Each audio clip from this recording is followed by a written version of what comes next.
I had a basic instinct for science. Then with that technique became very popular. When I was a student, my own technique was taught to me in class. That was a very proud moment. That was Reddy's differential auger. Just to date, it is the thing in the world right now. After that, 1971, I finished my master's degree. I got married to this young lady. She was going to school in India. She came back, both went to college here. So for my PhD, back in 1971, I don't know how many of you remember those periods, Pizza Hut was small. There's no Domino's, there's no Caesars, none of the pizza was a small business in this country. That time, my major professor, Dr. George Reinbold, was one of the top in the world. He was a Kraft vice president and he was a professor. They wanted me to work on one serious problem going on in this country. That time, the milk, when they are trying to make cheese with it, the bacteria were dying with viruses. There's bacterial viruses, but the virus not only hurts human beings, it also infects the bacteria. So when they are trying to use the industrial systems, when this virus comes in, when the bacteria dies, the whole product has to be dumped. So it was causing them billions of dollars loss at that time, back in the 1970s. And the Italian business, which we call it Italian business, is the Pizza Huts, Domino's, Caesars, these are all Italian business. American business means cheddar cheese, cottage cheese, those things. This is a loose word we use in the industry. The Italian cheese was just coming up. I was picked to work on that project. Okay, luckily I was. So I invented that virus. First time in America, first time in the world. I came up with that virus, I isolated it, and I figured out how to stop that disease for the US dairy industry. So with that, 1974, I was awarded the top scientist in the world with the Washington Army.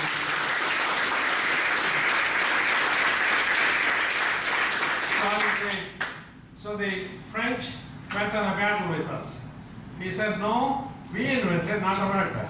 But finally, we won anyway. The United States, we came up with the first time in that thing. Then at that time, these Pizza Huts were growing and everything. There's a small company in Denver. It's Loprino Foods. He is one of the richest in the world right now. Okay. This company, they hired me and my major professor I was the head of the research, director of research.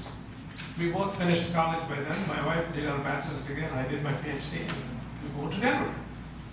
So when I was there, this company was only $10 million sales, which is small. Then we invented another system.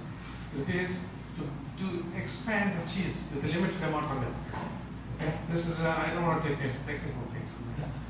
So that happened, what has happened in that particular period, somebody was asking me yesterday, what do I do? If I want to be an entrepreneur, what do I do? I'll tell you a classical example here. It's a small company. This man just finished high school, but they had this small company. He hired 2 PhDs. Okay, myself and Dr. Reinbold were talking in this field. So we invented a system. Today, he supplies the entire world. And then his total output of the cheese today is 1.7 billion pounds of cheese. 1.7 billion pounds of cheese. You know how much is the magnitude of that? I'll tell you. Million pounds of milk will make 100,000 pounds of cheese. Some of their factories today in America, just to give you a magnitude, because you don't see these, because you only see in grocery stores, you don't know what is the genesis behind this. If you go into aircraft, you look down there in the US, you see tons and tons and tons of farms. Every farm has a lot of cows. Every cow is producing milk. That milk will be transported to the nearest factories, and that milk has to be processed by the end of the day. First drop of the milk goes to the grocery store. People have to bring. First preference is refrigerated. The second preference is the dairy product. You can make cheese, or yogurt, or buttermilk, whatever it is. They manufacture every day. And the surplus of that, and then go to the school lunches. School lunch programs, they move the milk to that.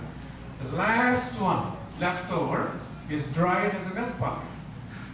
Milk powder is dried, and that is kept for the United States, and they give it to other countries and everything. That is the last preference.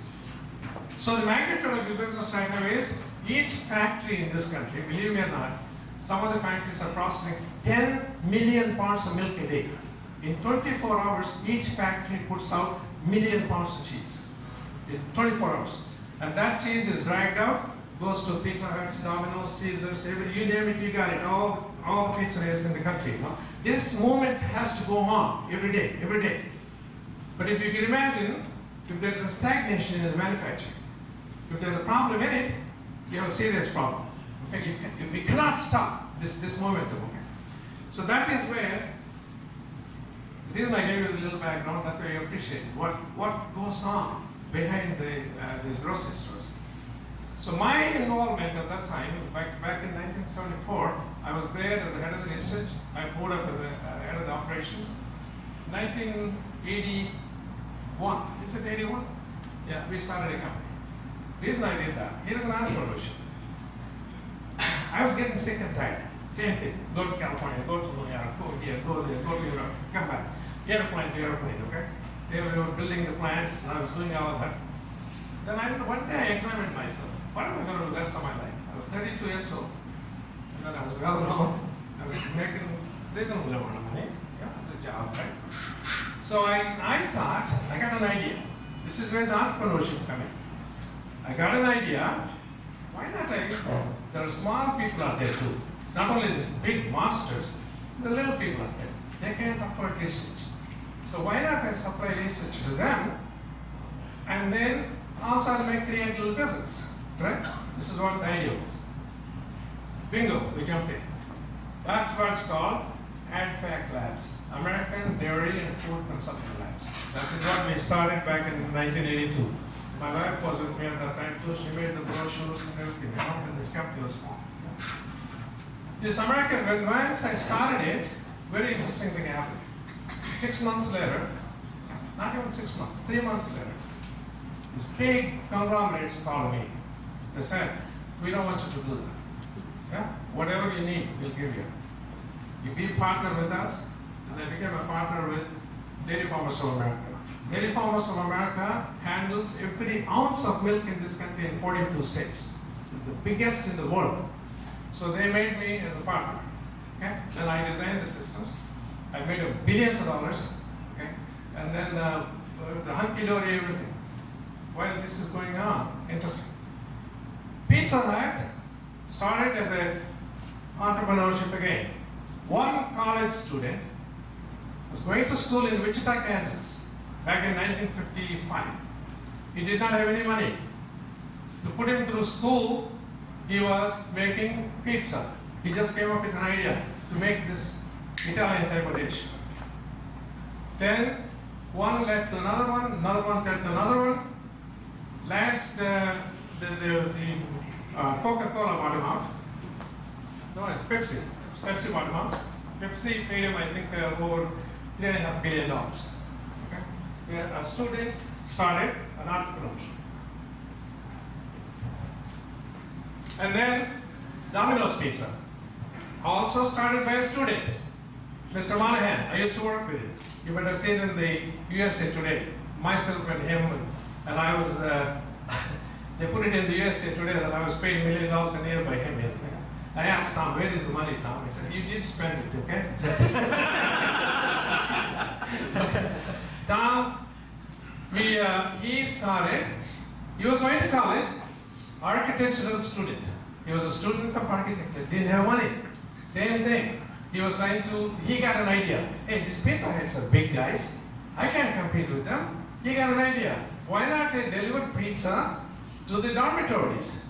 Because remember, all of you are students here. Remember, we all used to drink beer after 10 o'clock? Okay? That's the time to hit it, he thought, you know? So he was delivering pizzas. He came up with a delivery type of pizza. 30 minutes he will deliver it. Yeah? Today, he has 13,000 restaurants. 13,000 of them. Tom sold it 5 years ago, again for $4 billion. Because if you're from Michigan, you'll know it, okay? Same thing, Little Caesars. How many of you remember the Godfather movie? Yeah? Few of you, yeah? Marlon Brando's, 1973. When the movie came in, there was a little guy in Omaha, Nebraska. He thought it's a cute idea, cute name, Godfather's Pizza. he called it. His own, yeah, that's the exact name. He came up with the movie. Then he got an idea. He thought, why don't I make a Godfather pizza, one store? Yeah. Willie Thiessen, this is his name. Willie also became a multi-billionaire. Okay? Godfather's pizzas all over again. Valentino's, every one of them. What I was trying to tell you, this Italian business, people became stinking rich. Okay? In this business, if you're not a millionaire, you're a sick man. Okay? If you're a billionaire, you did pretty good. Okay? Now, the reason I want to tell you, somebody asked me the other day too, how does the entrepreneurship concept come in? See how the entrepreneurs came in? Yeah. See how the entrepreneur comes. See how the little idea, this is what Kuram Singh was always wanting to tell you, sir, you were telling to your objectives. Entrepreneurship is a very interesting concept. It has nothing to do with education. If you have an education, that's great. If someone like me, I'm a scientist, got into it, it's a different issue. Then you can ask me, what the hell did you do? When all these people are making money, what did you do? What am I doing? Yeah?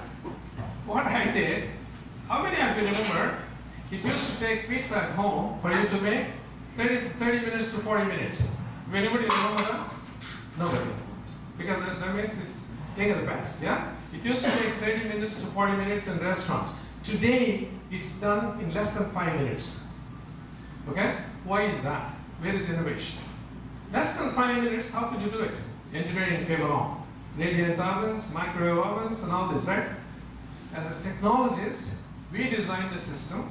Using the microorganism, cheese should not burn. Pizza should not burn, even at 800 degrees Fahrenheit, because it's done with biotechnology.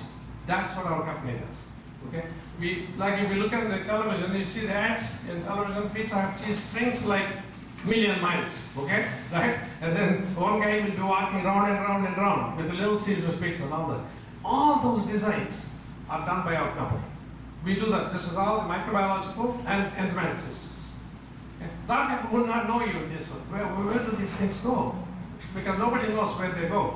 This is why when he introduced me, he was telling me, he told me today, how many of you know what goes on underneath? Huh? Nobody knows. So anyway, I just wanted to give you where the technology fits in. There's a technology entrepreneur, there's a business entrepreneur, there's an entrepreneur in anything. Okay? Entrepreneurship is a state of mind. That's what I wanted to impress upon you. Okay? It could be any. Is there any age limit for the entrepreneur? No. Heck no. Right? I'm glad you said that. There's no age limit for the entrepreneur. Entrepreneur can come up with an idea and can go into the business. Could any of the young ones jump into entrepreneurial business? Yes.